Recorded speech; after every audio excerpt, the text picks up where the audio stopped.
ये मेरे प्रकट होने पर कौन रो रहा है? जब आंखें खोलकर देखा तो चंद्र देवता रो रहे हैं। क्या बात है, आपको खुशी नहीं है? महाराज, खुशी का तो ठिकाना ही मत पूछो कि कितनी खुशी है।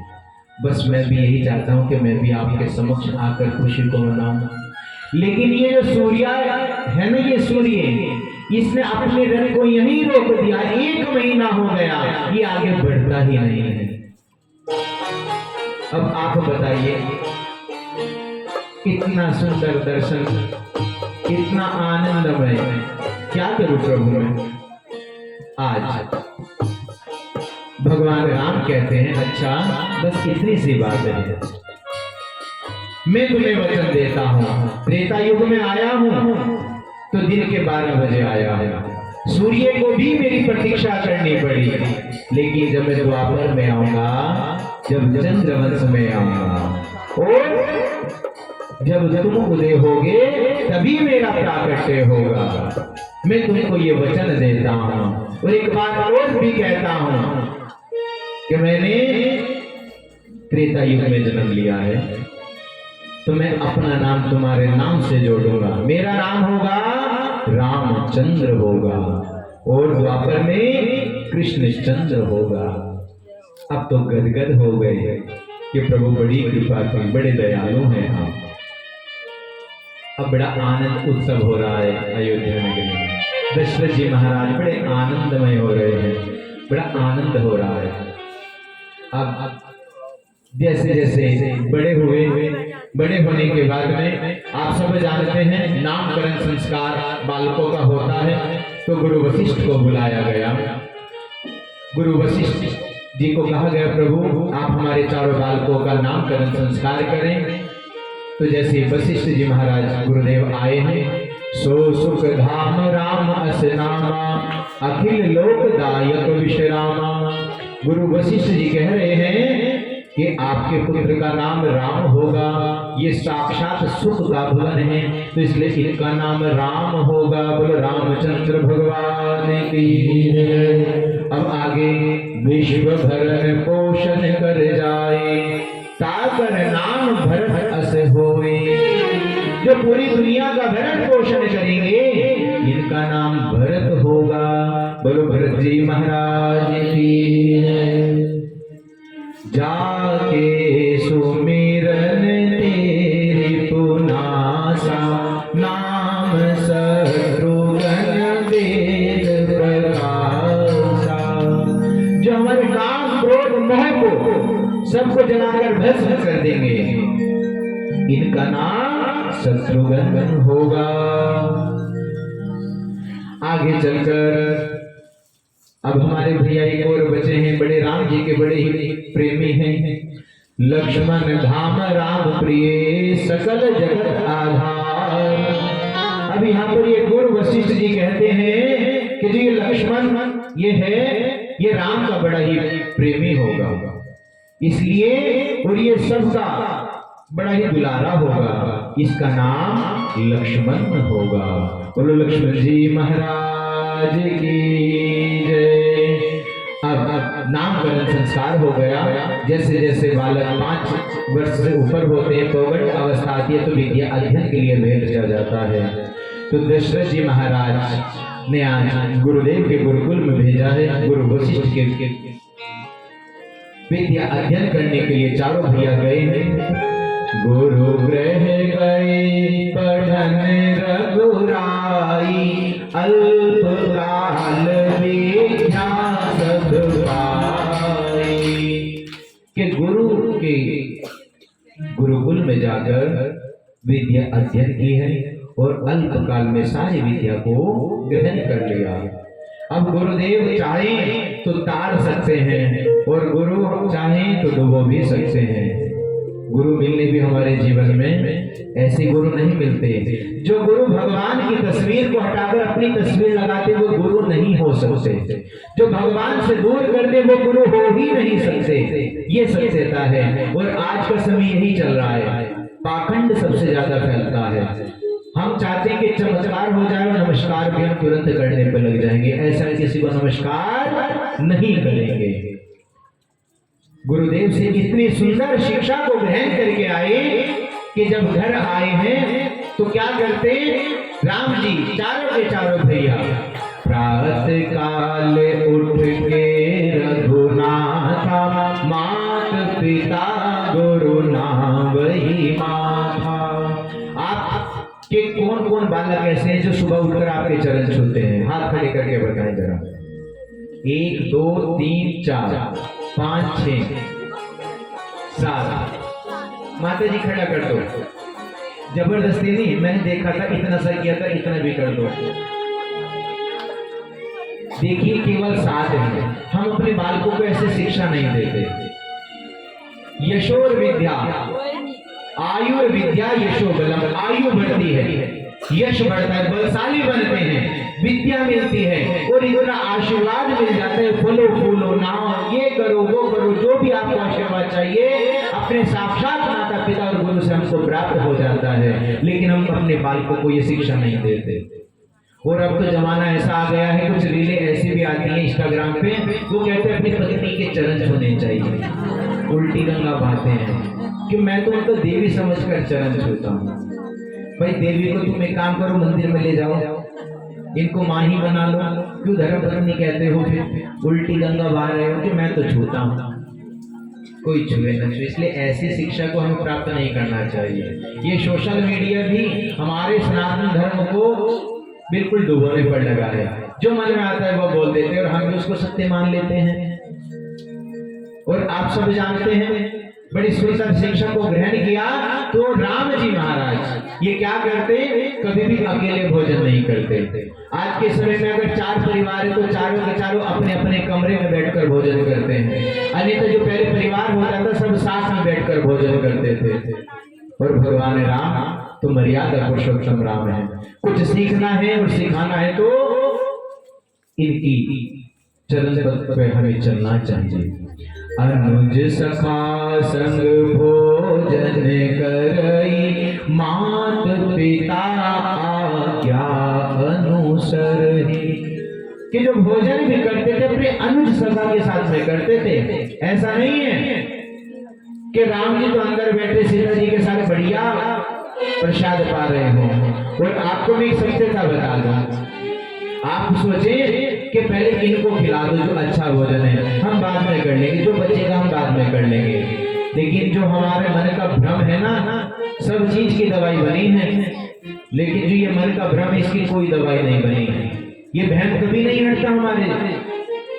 अगर मरने के बाद प्रभान से पूछोगे तो हो सकता है वो हटा दे, नहीं तो जीते जी तो नहीं हटने वाला है। तो राम जी अपने भाइयों के साथ में भोजन करते थे। अन्यथा उनको क्या लगता कि मेरे प्रभु श्री राम मेरे बड़े भैया तो अंदर भोजन करे, हो सकता है 56 भोग खा रहे हो और हमको तो ऐसे ही खिला दिया। मन में भाव आ जाता है, इसलिए वो कभी भी अकेले भोजन नहीं करते। अनुज सखा संग भोजन करी, सबके साथ में भोजन करते थे। अब अगर हम राम जी की लीला को ही विस्तार करेंगे तो हमारे ठाकुर जी महाराज कह रहे मैंने थोड़ी देर के लिए इस बारिश को रोका है, तो इसलिए अब मुझे बुला लो। तो प्रभु अभी आपको थोड़ा सा और हम समय मांगते हैं कि अभी प्रभु राम जी कह रहे हैं कि थोड़ा सा और विस्तार करो, मेरी शादी तो करा दो। बोलो रामचंद्र भगवान की। तो प्रभु श्री राम चारों भैया बड़े हुए हैं, बड़े होकर ये गुरुदेव के साथ में आज जनक नगरी को गए। वहां पर गुरुदेव ने इनको कहा कि जाओ पुष्प वाटिका से पुष्प लेकर आओ, हम भगवान की पूजा करेंगे, भगवान को पुष्प अर्पण करेंगे। तो आज जैसे ही श्री राम जी महाराज अपने भैया अनुज जी को लेकर आज चले हैं, तो जैसे पुष्प तोड़ रहे थे तो वहीं पर पुष्प तोड़ती हुई मां सीता भी दिख गई। बड़ा सुंदर दर्शन है। वो भी मां गोरा का पूजन करने के लिए जा रही थी, तो उनके लिए पुष्प तोड़ने के लिए वो भी पुष्प वाटिका आई। पुष्प वाटिका से पुष्प दोनों ने तोड़े। और आप सभी जानते हैं कि जनक जी महाराज ने एक प्रतिज्ञा की है, एक धनुष। आज उन्होंने बहुत राजा महाराजा सब आए हैं वहां पर कि जो भी इस धनुष को तोड़ देगा मैं अपने पुत्री का विवाह उसी के साथ कर दूंगा, स्वयंवर उसी के साथ कर दूंगा। सब राजा महाराजा बैठे हैं वहां पर लाइन में। सबने देखा रे क्या करेगा ये धनुष, हम तोड़कर दिखाएंगे। सबने अपने अपने जोर आजमा लिए, किसी से नहीं टूटा। तो गुरुदेव वशिष्ठ जी वहीं पर हैं अपने शिष्यों के साथ आए, राम और लक्ष्मण दोनों भैया संग में हैं। जब देखा किसी से नहीं टूटा तो जनक जी निराश हो गए, ऐसा क्या मेरी पुत्री का विवाह ही नहीं होगा। गुरु वशिष्ठ ने कहा जाइए आप जाइए, राम जी को कहा आप जाइए, राम जी आप जाकर इस कार्य को करें, क्योंकि साक्षात जानकी जी ने यही प्रार्थना की गोरा मैया से, हे गोरा मैया अगर मुझे स्वामी के रूप में मिले तो मेरे प्रभु श्री राम ही मिले। और गोरा मैया की पूजा करके वो आ गई है, वो तो चाह रही है कि प्रभु श्री राम ही इस धनुष को तोड़े। आज जैसे ही समय आया राम जी को भेजा, राम जी गए और राजा देख रहे हैं अरे हम नहीं कुछ कर पाए तो ये क्या कर पाएगा। सब हंस रहे हैं वहां पर कि जब हम नहीं कर पाए ये क्या कर पाएगा। तो श्री राम जी गए हैं, और जो गुरु के चरणों में रहता है ना वो तो अपने आप बलशाली बन जाता है। हमने कहा है ना यश विद्या बल सब कुछ मिल जाता है आशीर्वाद से, तो इतना बल है उन प्रभु में। आज राम जी जैसे ही गए हैं और जैसे ही जाकर सर्वप्रथम हाथ जोड़कर गुरुदेव को प्रणाम किया, और गुरुदेव को प्रणाम करने के बाद भोलेनाथ का ध्यान किया, और जैसे ही भोलेनाथ का ध्यान किया धनुष पर प्रतिज्ञा चढ़ाई तो धनुष टूट गया।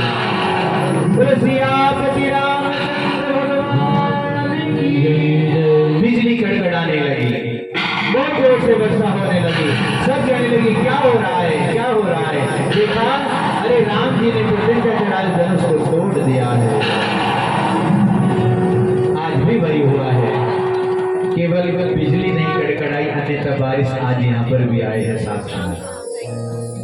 बोले रामचंद्र भगवान की जय। सबने जय जयकार की प्रभु श्री राम की, सबने जय जयकार की। इसलिए आप इतनी अच्छे से जय जयकार करो कि भगवान पार्देश्वर भगवान के पास तो पहुंच ही जाए। बोले सियापति रामचंद्र भगवान की जय। अभी भी कम है आपकी आवाज,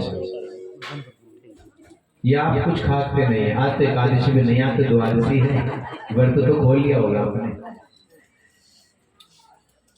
सीता जी ने राम जी को वरमाला पहनाई, वरमाला पहनाने के बाद पुनः फिर बारात लेकर आए, विवाह हो गया। विवाह होने के बाद में बारात जैसे ही आज आ गई है तो बड़ा धूमधाम से आनंद हो रहा है वहां पर। दशरथ जी महाराज बड़े प्रसन्न हैं, लेकिन वहीं पर बारात आने के बाद में केकई कोप भवन में चली गई है। किसके कहने पर? मंत्रा, इसके बहकावे पर। कोई कोई ऐसी होती है, इसलिए आपको ऐसा नहीं करना चाहिए, कान के कच्चे नहीं रहना चाहिए। तो आज केकई कोप भवन में चली गई, जो सुंदर सुंदर गहने पहने सब निकाल दिए, सुंदर वस्त्रों को निकाल कर पुराने वस्त्रों में, और आसधार बहा रही है। दशरथ जी आए, अरे अयोध्या नगरी में इतना आनंद हो रहा है और आप रो रही है, क्या बात है? क्या कहूं मैं आपको? आप कहते हो कि कुछ मांग लो, देते भी कुछ नहीं। आपने मुझसे कुछ कहा था, वचन भरे थे आपने कि तू मांग लेना जब तेरा मन होगा। आज मैं तुमसे कुछ मांगना चाहती हूँ, मेरे 2 वचन हैं। दशरथ जी कहते हैं क्या 2 वचन करेंगे, तुम 4 मांग लो। ऐसा कैसे कह सकती हो तुम? क्या हम वचन को नहीं मानते?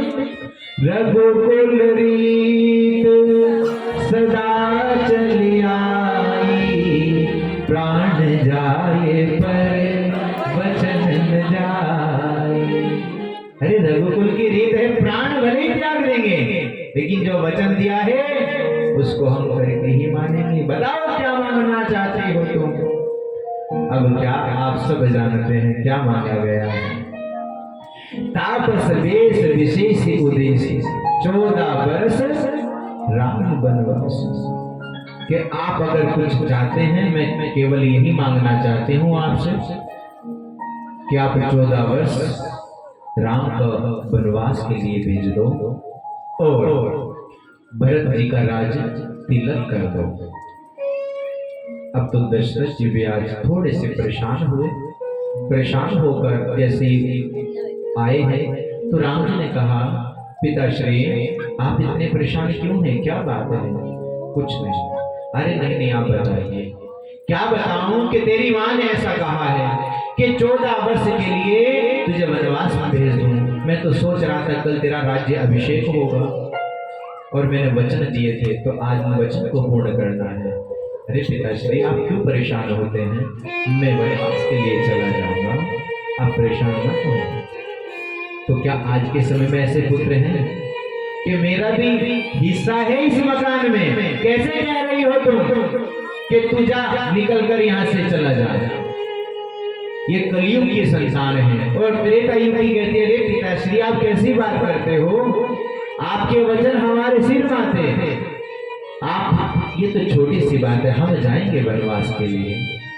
तो जैसे ही सीता जी को पता चला कि प्रभु मैं भी आपके संग चलूंगी, लक्ष्मण भैया को पता चला, लक्ष्मण भैया कहते हैं हम भी आपके संग चलेंगे। आज चल पड़े हैं। जैसे ही आगे बढ़ रहे हैं, आगे चलते चलते गंगा जी को पार करना है। और कुछ कुछ मेरे ऐसा याद आता है कि पिछले वर्ष भी यही समय था केवट जी का आने का।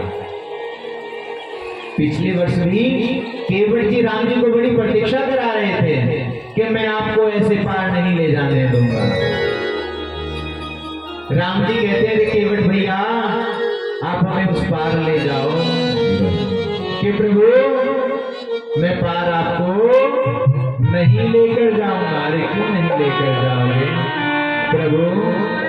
ये मेरी इतनी सुंदर काष्ठ की नैया है, अगर ये भी कोई स्त्री बन गई तो क्या होगा मेरा? मेरी तो जो रोजी रोटी है वो भी चली जाएगी प्रभु। जब एक पत्थर को आपने छुआ तो वो सुंदर स्त्री बन गई। प्रभु अगर आप मेरी नौका में आकर बैठ गई, सुंदर हो गई, तो मेरे तो खाने की और कमाने की सारी व्यर्थ हो जाएगी। प्रभु मैं आपको नहीं छोड़ूंगा। और चाहे लक्ष्मण जी मुझे तीर मार दें, मुझे इस बात की परवाह नहीं, लेकिन मैं आपको ऐसे नहीं छोड़ूंगा। जाना है हमें गंगा के पार, जाना है हमें गंगा के पार। केवट ना करो इन्हें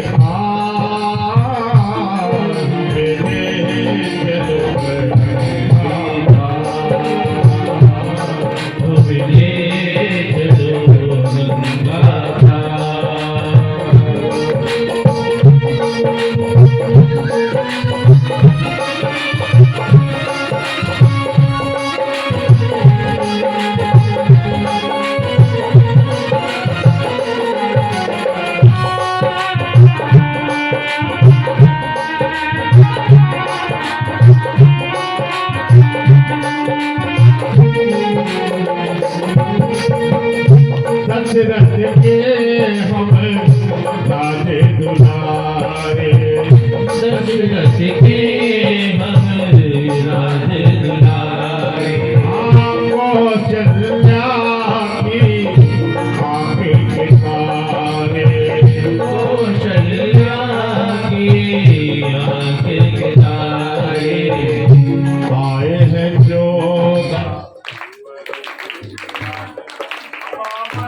कह रहे हैं केवट से कि हमें गंगा पार करा दो भैया, आप हमें पार करा दो गंगा। गंगा मैया देख रही है, जिसने 3 पग में सारा का सारा सर्वस्व ब्रह्मांड ये सब, और आज एक छोटे से सेवक से केवट से भगवान विनती कर रहे हैं, अरे भैया आप हमें पार लगा दो, क्या चाहते हो भैया? बड़ा प्रेम। अब देखिए, इस वाणी में अगर मधुरता होगी तो आप किसी को भी जीत सकते हैं, और अगर इस वाणी से आप किसी को अपशब्द कहने लग जाएं, क्या इसीलिए दी है प्रभु ने ये वाणी? प्रभु श्री राम आप सब जानते हैं कि प्रभु है, वो भगवान है साक्षात, विनती कर रहे हैं केवट से, भैया आप हमें पार लगा दो, भैया पार लगा दो, क्या चाहते हो? कि प्रभु मैं ये चाहता हूं, मैं पहले आपके चरण को धोऊं और फिर जाकर अपनी नौका में बिठाऊं। अरे भैया कुछ भी कर लो, जो आपका मन करे कर लो, ज्यादा समय नहीं है, ना ही कुंज गलिन वालों के पास में और ना ही हमारे पास में, क्योंकि 6 बज जाते हैं तो ये सब के सब कहते हैं हमें जाना है अपने घर की ओर, तो भैया आप हमें करा दो गंगा पार।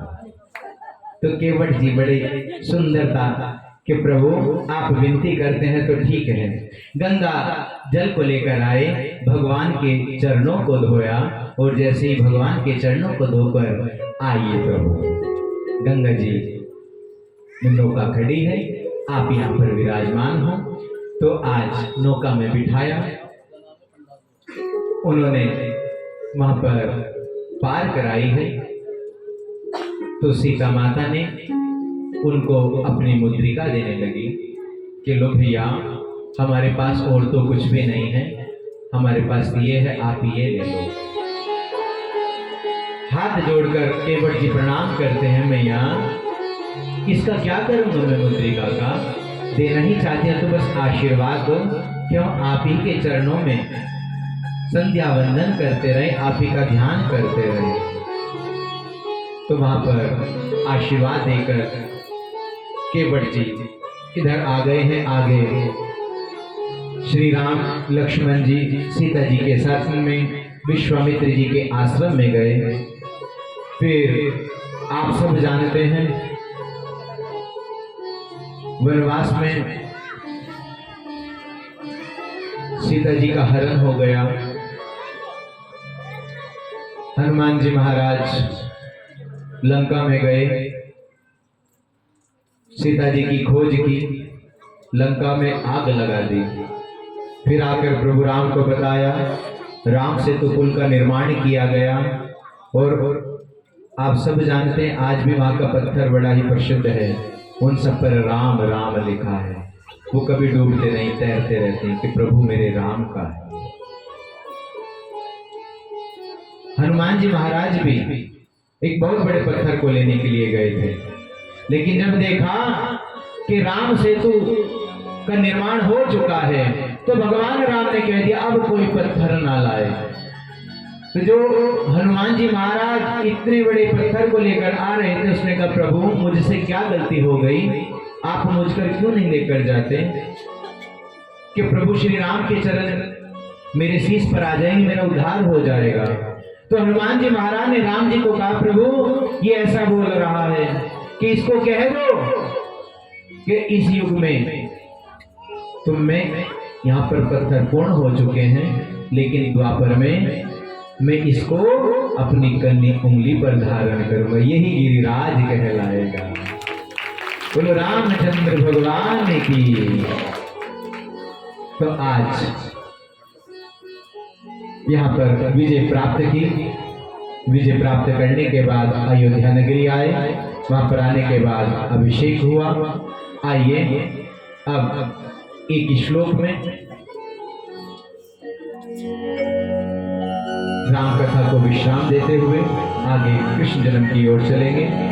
आदो राम तपोवनादिगमनम कृत्वा मृगम कांचनम वेदेहि हरणं जटायुमरणं सुग्रीव संभाषणं बाली निर्गलनं समुद्रतरणं लंकापुरी दाहनं पश्चाद्वंद कुंभकर्ण हननम् एतादृशी रामायण। बोलो रामचंद्र भगवान की जय। राम कथा को यह विश्राम। राजा परीक्षित ने कहा, गुरुदेव बड़ा आनंद आया है, आपने बड़ी सुंदर राम कथा को हमें श्रवण कराया। बस प्रभु ये आपने बड़ी सूक्ष्म में सुनाई है।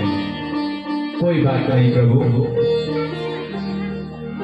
जो ये कलयुग चल रहा है इसमें जनता जनार्दन के पास ज्यादा समय नहीं है, तो आपने सूक्ष्म में भी सुनाई, इससे भी अगर इन्होंने अपने दिल में उतार ली तो इनका कल्याण हो जाएगा। तो प्रभु मेरा भी कल्याण हो गया। लेकिन प्रभु अब में राजा परीक्षित कह रहे हैं श्री सुखदेव जी महाराज से, प्रभु आपने राम कथा को तो बड़ी सूक्ष्म में सुना दिया, अब मैं कृष्ण कथा को आनंदमय श्रवण करना चाहता हूँ, आप उनका विस्तार करके सुनाना। जिसने मेरी गर्भ में रक्षा की, मेरे परिवार की, मेरे बड़ों की, सबकी रक्षा की है, मैं उनकी कथा सूक्ष्म में नहीं सुनने वाला। सुखदेव जी ने कहा, अच्छा ठीक है राजा, मैं आपको आगे की कथा सुनाता हूँ। आइए कृष्णचंद्र की ओर। यहाँ पर जरासंध और कंस के अत्याचार से पाप अधिक होने लगा है। पृथ्वी पर ये पापी बड़ा उद्दंड मचाने लगे, सब देवी देवता कांपने लगे कि प्रभु अब क्या किया जाए, आप हमारी रक्षा करें। तो सबने तप किया। ब्रह्मा जी से आकाशवाणी हुई, हे देवताओं अब तुम्हें डरने की आवश्यकता नहीं है। प्रभु की आकाशवाणी हो गई है, वासुदेव गृहे साक्षात भगवान पुरुष परः जनिष्यते प्रतिज्ञा संभवन्तो सुरास्त्रियः। कि भगवान की आकाशवाणी हो गई है ब्रह्मा जी के अंश से कि वासुदेव का अवतार वसुदेव के घर होने वाला है। आइए हम सभी मथुरा की ओर चलते हैं, वहीं पर ही प्रभु का प्राकट्य होगा। महाराज उग्रसेन के पुत्र हैं कंस, और ये कंस इतना उद्दंडी है कि अपने पिताश्री को ही कारागृह में बंद कर दिया इसने, और राज्य अपने आप संभालने लगा है।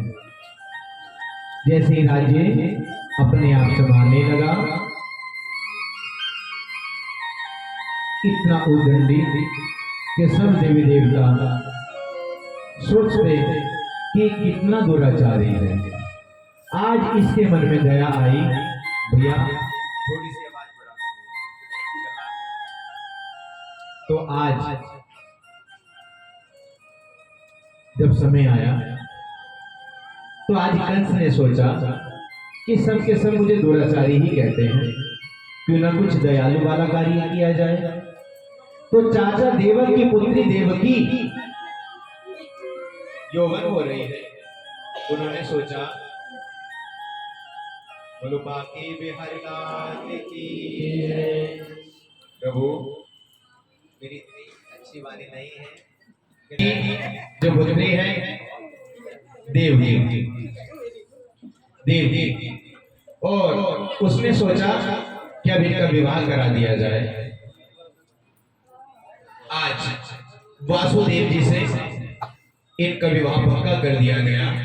वासुदेव जी मथुरा में बारात लेकर आए हैं, और जब विवाह संपन्न हुआ तो आज कंस ने सोचा ये सभी के सभी मुझे दुराचारी समझते हैं, सोचते हैं कि मैं कभी दया नहीं करता।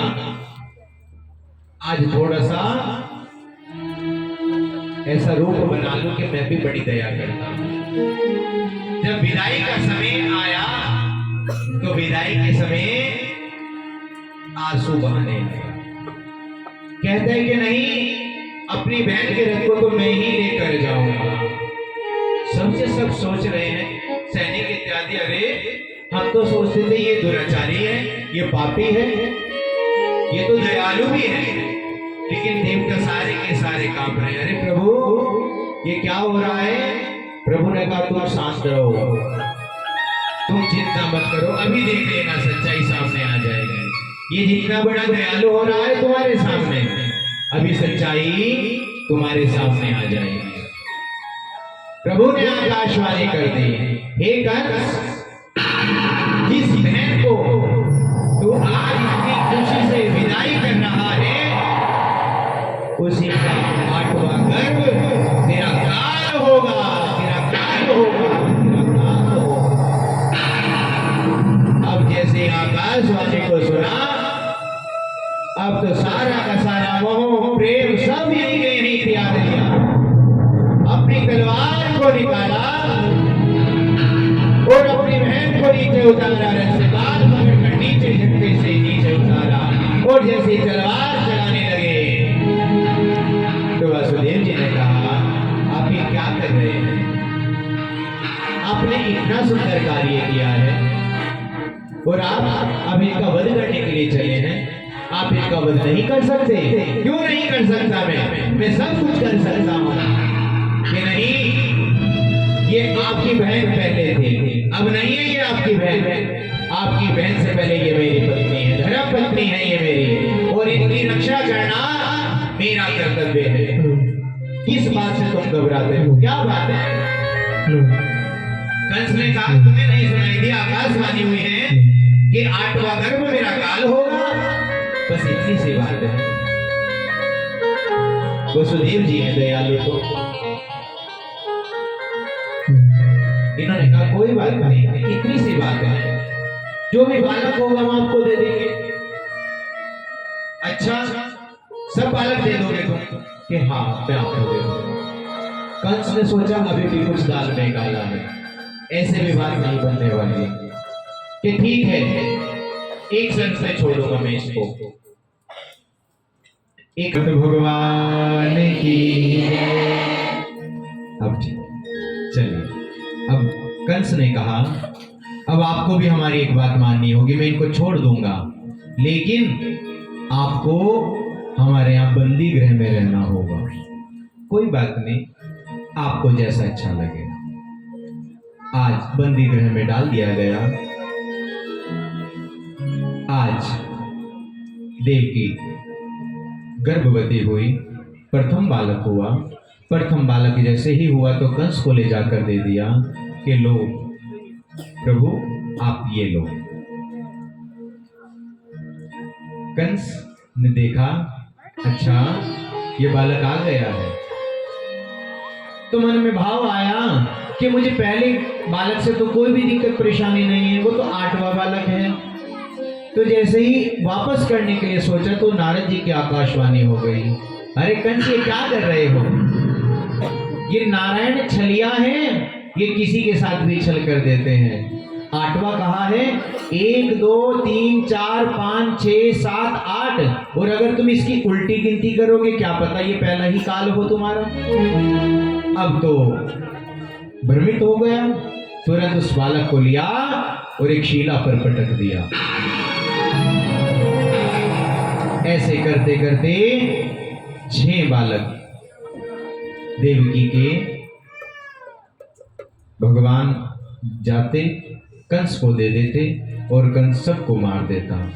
अब 7वें में आप सभी जानते हैं कि 7वां जो गर्भ है वो भगवान संकर्षण के रूप में, भगवान साक्षात कौन है?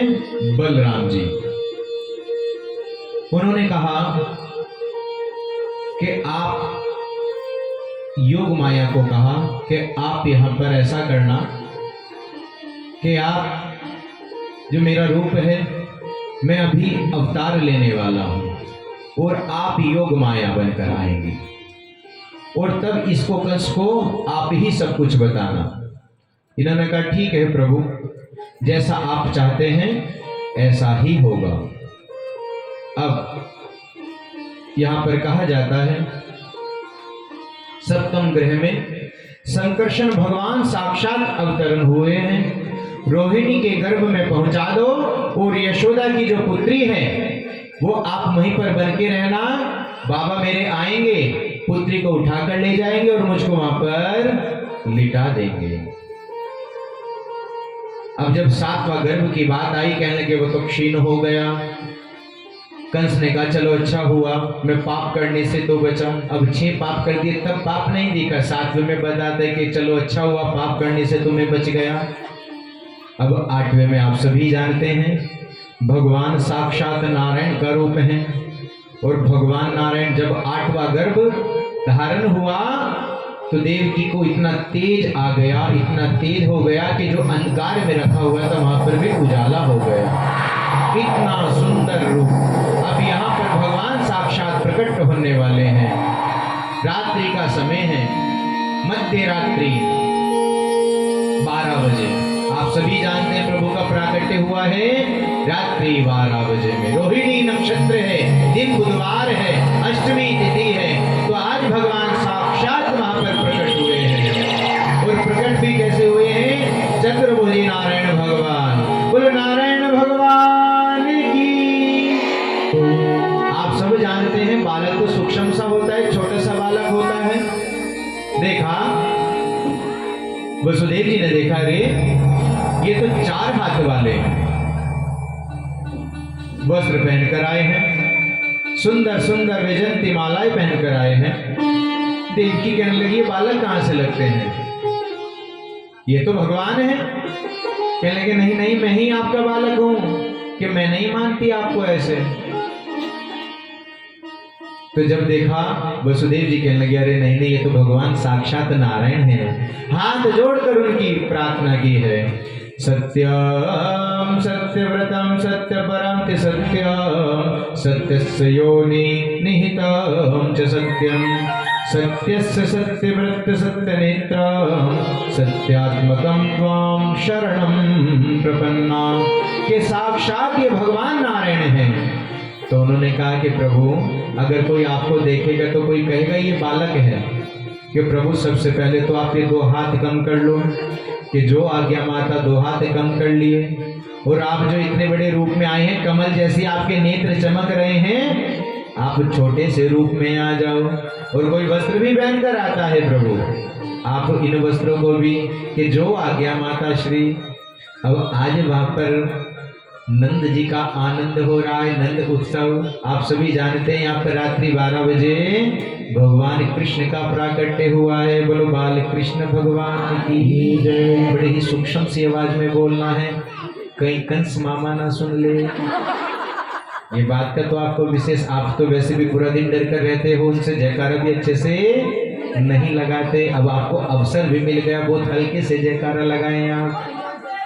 भगवान का प्राकट्य हुआ, भगवान का प्राकट्य हुआ। माँ ने उनको दूध पिलाया, और अब उन्होंने ही उनको कहा है कि आप मुझको जाकर गोकुल में छोड़ आना। कहां पर? आप सभी जानते हैं कहां पर जाएंगे प्रभु? वासुदेव। अब यहां पर वो भी 85 वर्ष के हो गए हैं। यहां पर जब वो 85 वर्ष के हो गए, ब्राह्मण देवताओं ने कहा आप इतने परेशान क्यों लगते हैं? क्या बात है बाबा, क्यों इतने परेशान हैं?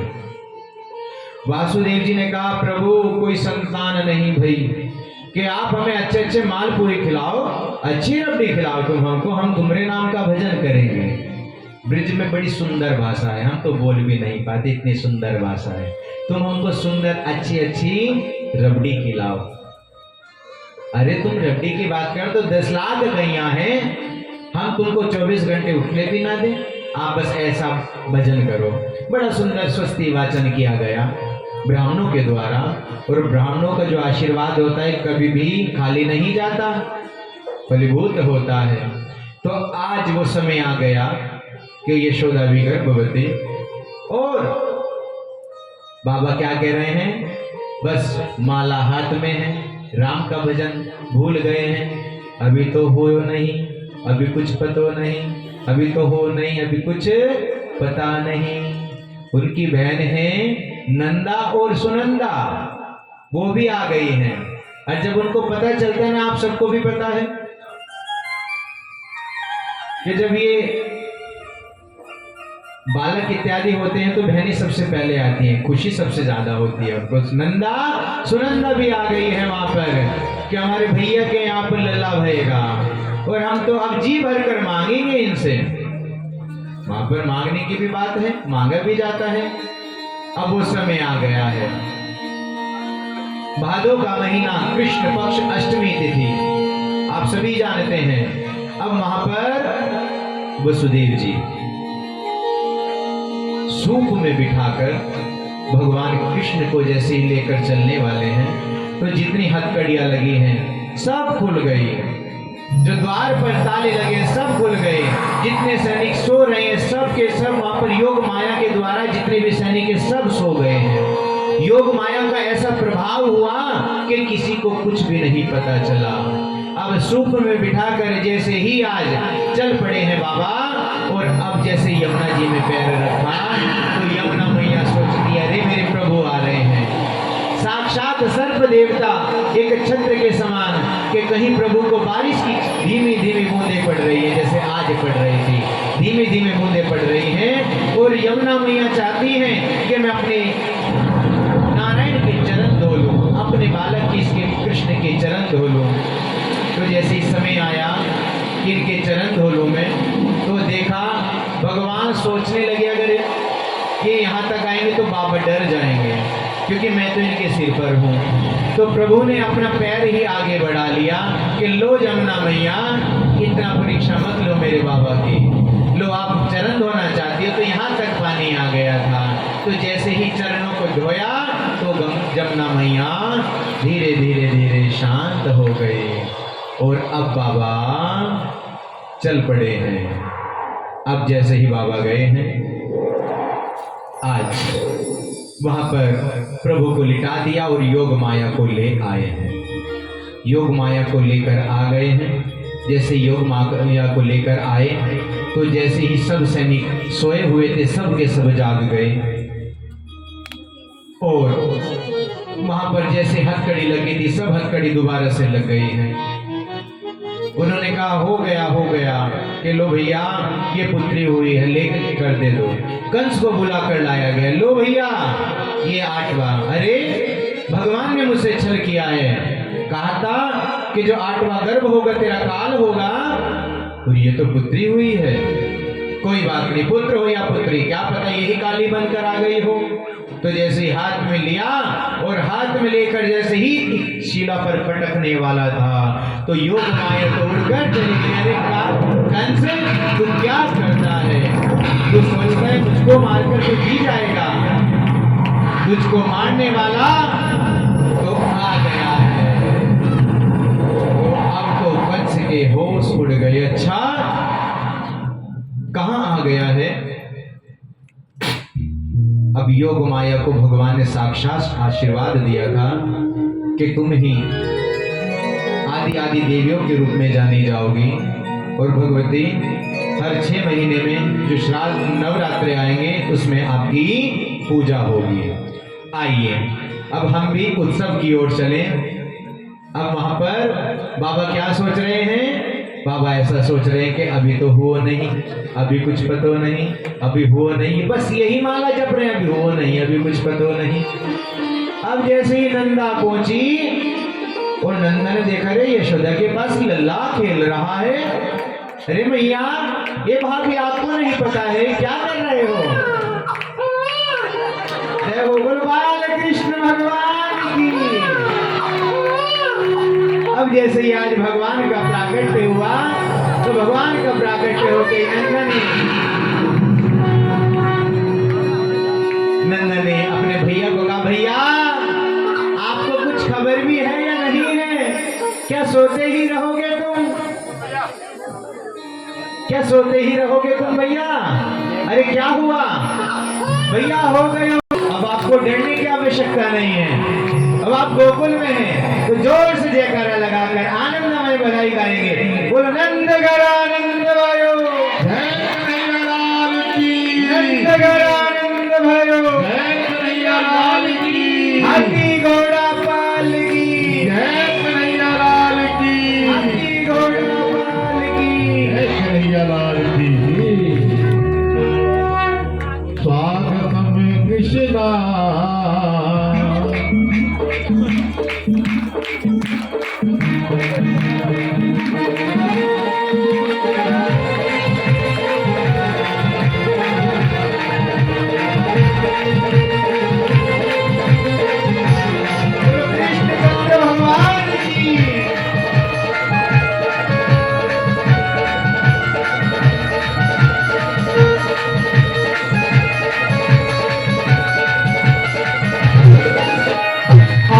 ही होगा वो सावरत डोला, आता ही होगा वो सावरत डोला, आता ही होगा वो सावरत डोला। राम जिंदगी तका करते हैं, हम जिंदगी तका करते हैं। अरे आता ही होगा वो सावरत डोला, आता ही होगा वो सावरत डोला। राम जिंदगी तका करते हैं, हम जिंदगी तका करते हैं। बोल स्वागतम कृष्णा, स्वागतम कृष्णा, बोल स्वागतम कृष्णा, स्वागतम कृष्णा। और ऐसे थोड़े स्वागत करेंगे, ऐसे स्वागत करते हैं आप यहाँ, दोनों हाथों को सीधी ताली सीधी करते हुए और भगवान के दरबार में नाचते गाते हाजिर लगाते हुए स्वागतम कृष्णा,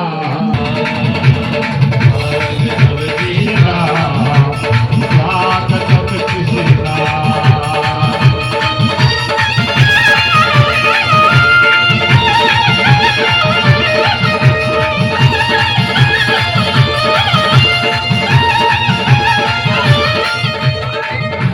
बातों तुम्हारे बधाई भक्तों, तुम्हारे बधाई भगतो। हर लाखों बार नंद जी के अंगना में बज रही आज बधाई, नंद जी के अंगना में बज रही आज बधाई।